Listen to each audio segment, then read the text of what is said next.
ඔබ ජීවිතේ එකපාරක් හරි විරහ වේදනාව විඳපු කෙනෙක්ද?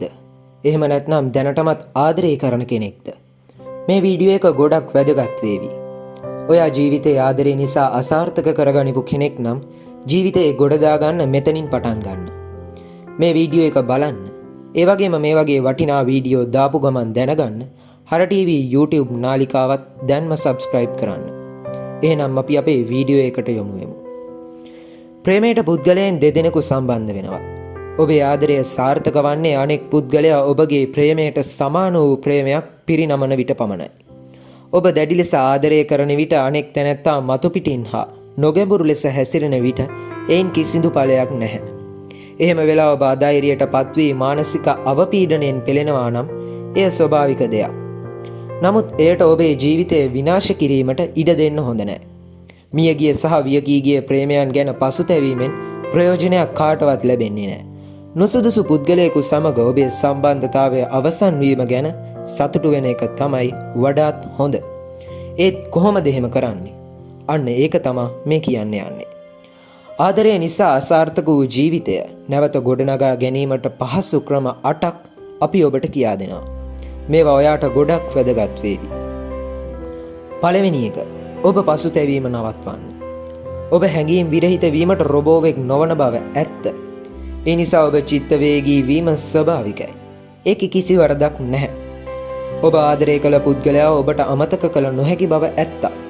ඔබේ පෙම්වතා හෝ පෙම්වතිය සමග විවාහ වීමේ සිහිනය නිෂ්ඵල වුණාම ඔබේ ලෝකය ඔබේ දෙපා මුල කඩා වැටෙන බවක් ඔබට දැනෙනවා. ඒ ඊට සාමාන්‍ය හැඟීමක්. නමුත් දැන් ඔබ එය නවත්වන්න. ඔබට සුදුසු නැති පුද්ගලයෙකු ගැන දිගටම දුක් වෙන්න එපා. ඔබේ ශෝකය ඔබේ මනසින් ඉවත් කිරීමෙන් පසු ධනාත්මක ශක්තියෙන් ඔබේ අනාගත ජීවිතය දෙස බලන්න. ටික ටික පටන් ගන්න. දෙවෙනි කාරණය, සමීපතමයෙකු සමග කතා කරන්න. ඔබ ගැන සැබවින්ම සැලකිලිමත් වන කිට්ටු මිතුරෙකු සමග ඔබේ හැඟීම් ප්‍රකාශ කරන්න. ඔබේ සිර කළ හැඟීම් ඔබේ මිතුරා සමග බෙදා ගන්න.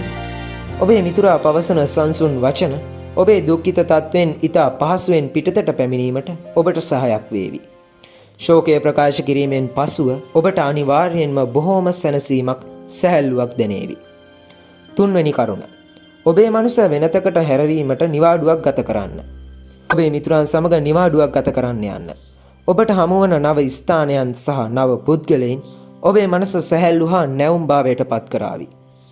ඔබ මුහුදු වෙරළට කැමති කෙනෙක් නම් පිහිනන්න. හොඳින් විනෝද වෙන්න. ඔබ බයිසිකල් පදින්න කැමති කෙනෙක් නම් බයිසිකල් පදින්න. ඔබ කඳු නැගීමට කැමති නම් ඔබේ මිතුරන් සමග කඳු නැගීමට යන්න.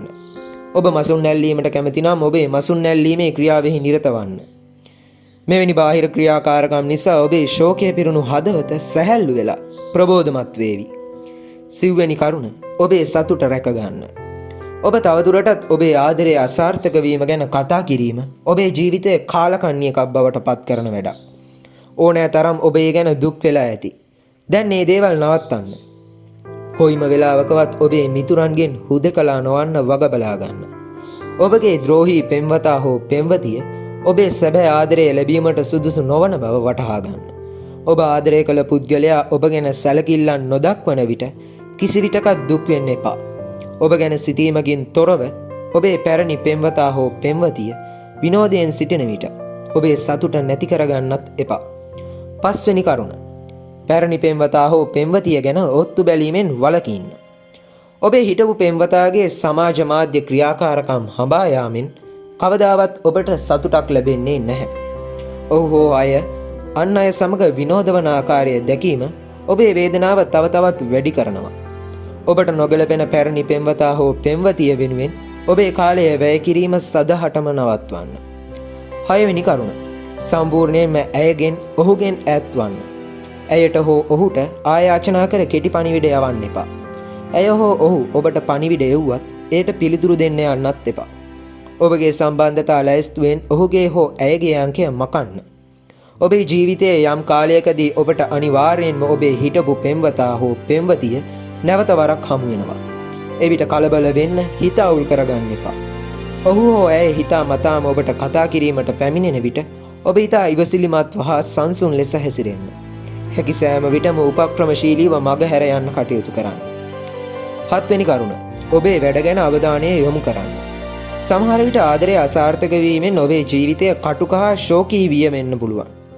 එවැනි හැඟීම් ඔබව වටකර ගැනීමට කිසි විටකත් ඉඩ දෙන්න එපා. ඔබ ශෝකයේ ගිලී සිටින විට ඔබේ පැරණි පෙම්වතා හෝ පෙම්වතියට සතුටක් දැනෙන බව ඔබ දන්නවද? ඔහුගේ හෝ ඇයගේ දැඩි ආශාව සාර්ථක වීමට ඉඩ දෙන්න එපා. ඔබ ඉවතට විසිකල නිර්දය පුද්ගලයාට ඔබේ ඇදහිය නොහැකි සාර්ථකත්වය පෙන්වන්න කටයුතු කරන්න. 8 වන කරුණ. ඔබ වාසනාවන්තයි කියා නිතර සිතන්න. ඔබ ප්‍රතික්ෂේප කළ පුද්ගලයා සමග ඔබ විවාහ වී සිටියා නම් ඔබේ විවාහය මුළුමනින්ම අසාර්ථක වනවා. ඔබේ විවාහයෙන් පසුව පවා ඔහුගේ ආදරය කිසි දිනක නිසි ලෙස ලැබෙන්නේ නැහැ. එවැනි විවාහයක් වූවා නම් ඔබේ විවාහ ජීවිතය කම්පන සහගත හා බියකරු සිහිනයක් වන්න ඉඩ තිබුණා. ඔබ දැන් ඒකෙන් බේරිලා ඉන්නේ. ඒ පිළිබඳව හිතලා සතුටු වන්න උත්සාහ කරන්න. වැදගත්ම දේ ඔබේ ජීවිතයට ඇවිල්ලා ගියපු කෙනෙක් වෙනුවෙන් ඔබේ ජීවිතය විනාශ වෙන්න නොදෙන බවට ඔබ විසින් ඔබටම පොරොන්දුවක් වෙන්න. තවත් මෙවැනිම වීඩියෝ දාපු ගාම නරඹන්න ඔයාලා අපේ YouTube නාලිකාව Hara TV subscribe කරලා bell button එකත් touch කරන්න.